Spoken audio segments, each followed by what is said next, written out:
Corinne Bourdet, bonjour. Bonjour. Nous sommes très heureux de vous accueillir. Vous êtes chargée de communication et responsable de la communication à la Technopole de Rennes Atalante. Vous venez de fêter votre quart de siècle, une Technopole très intéressante que l'on place souvent au très haut dans le classement des technopoles françaises. Vous allez nous parler bien évidemment de ces 25 ans, de cette histoire, d'aujourd'hui et surtout des perspectives de développement, car vous avez déjà quelques leviers pour préparer l'avenir. 25 ans, c'est un bel anniversaire. Vous l'avez dignement fêté à Rennes Atalante. On l'a fêté de façon assez exceptionnelle, même très exceptionnelle pour nous, puisque nous avons organisé une exposition des entreprises de la Technopole fin juin dans le centre de Rennes pour montrer au grand public les innovations qui naissent sur leur territoire.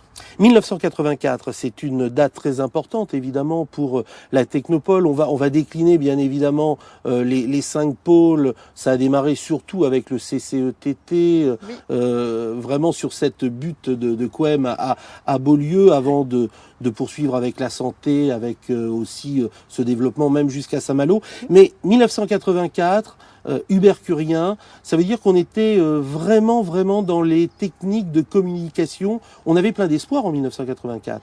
On avait plein d'espoir et surtout l'agglomération de Rennes souhaitait développer de l'emploi sur son territoire dans le domaine de la recherche et des nouvelles technologies. Et donc le maire de Rennes a souhaité créer, en partenariat avec tous les acteurs locaux, une technopole, un site d'abord, et puis une association pour faire l'animation, la promotion et faire de l'appui à la création d'entreprises. Alors à cette époque, on parlait de Silicon Valley, on parlait de Sophia Antipolis, et très vite on a vu que Rennes avait vraiment les atouts pour se placer parmi les 2-3 métropoles de l'Hexagone. Oui, tout à fait. Et vous avez cité tout à l'heure un des atouts, c'était le CCETT, Centre commun d'études en télédiffusion et télécommunication, qui a mis au point le Minitel au début des années 80. Et on avait également la chance d'avoir un tissu universitaire très riche, 2 universités, de nombreuses écoles d'ingénieurs et beaucoup d'étudiants, et ça c'est un facteur de réussite de la Technopole. Alors on va parler avec vous de ce développement parce que c'est le Minitel, vous l'avez dit, c'est la télévision haute définition, on peut même remonter jusqu'aux prémices de la carte à puce, le verre fluoré et le câble.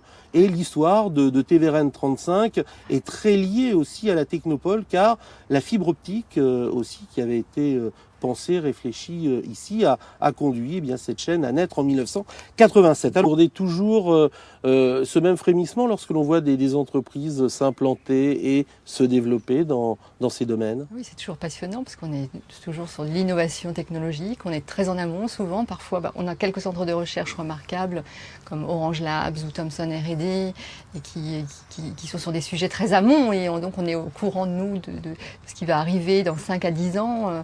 Voilà, en avance par rapport au grand public. Avec aussi ce sentiment d'être dans un territoire quand même porteur, parce que la crise est là, mais lorsque l'on est dans un univers de plus de 60 000 étudiants, de fortes universités, un tissu quand même conséquent, on se dit qu'on a quand même des atouts pour résister à ce climat un peu défavorable aujourd'hui.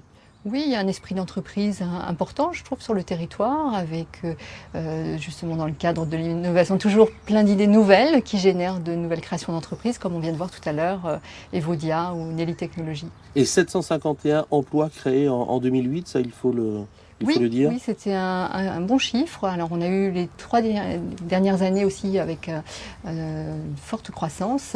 Là, 2008 commençait à être un peu moins fort en croissance, on est arrivé près de 5%. 2009 nous inquiète un petit peu plus, on aura les éléments chiffrés d'ici quelques mois, mais on sent quand même que la crise impacte les entreprises. On va terminer sur des chiffres pour donner aussi quand même l'impact chiffré de votre travail au quotidien. Donc la Technopole fédère un peu plus de 250 entreprises de technologie sur le territoire d'Ille-et-Vilaine. C'est un petit peu plus de 16 000 emplois. Et on est confiant pour l'avenir. On reste confiant pour l'avenir. Merci beaucoup Corinne Bourdet d'avoir fait votre initiative cette semaine.